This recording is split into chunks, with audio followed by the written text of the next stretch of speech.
At the end of the year, the so-called death tax will return to American taxpayers. And it's a burden that hits today's farming and ranching families harder than nearly any other segment of society. We recently had a chance to speak to a few cattlemen about the issue. The death tax issue needs to be addressed. It should not be allowed to go back to the way that it was prior to the current law, and we've got to preserve these family farms if we're going to continue to be able to produce enough food to feed the people of this country, let alone other people in the world. If they allow it to go back to the previous 2001, 2002, and start hitting us at the rates of the 1 million and then 55%, you're going to have devastating effects on particularly the farms and ranches and small businesses. I despise it. It doesn't collect enough to be worth the efforts that we go through in having to fight it. We should have killed it years ago. If you break up those farms, there won't be small cow-calf operations. There won't be row croppers. You look in the audience at the sale barn where you go, there is no young guys at the sale barns. They're all gentlemen, 60, 70, 80. And I don't know, people don't understand, where's your food going to come from down the road?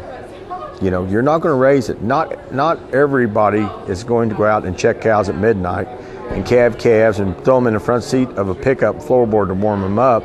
It's just, you can't get rid of your next generation. And if you do away with that, there's going to be a lot of families that just can't afford to keep their ranches and farms.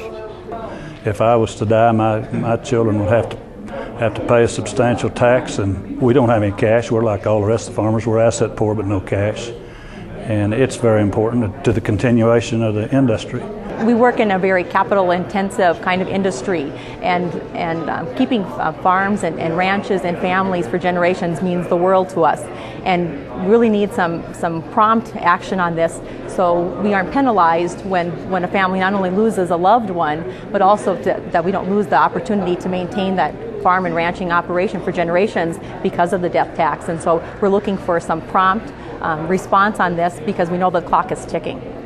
We want every opportunity to pass our operation on to the next generation and the next generation. Long-term thinking for a cattle producer is, how do I have my grandkids inherit this operation, this business, this livelihood? So it's just crucial that we have some type of positive movement this year on the estate tax, on the death tax. It's issues like this one that make the National Cattlemen's Beef Association so important. It's the oldest and largest association representing the best interest of today's cattlemen. Consider joining us today and fight issues like the death tax. Call us at 1-866-USA-BEEF or visit beefusa.org.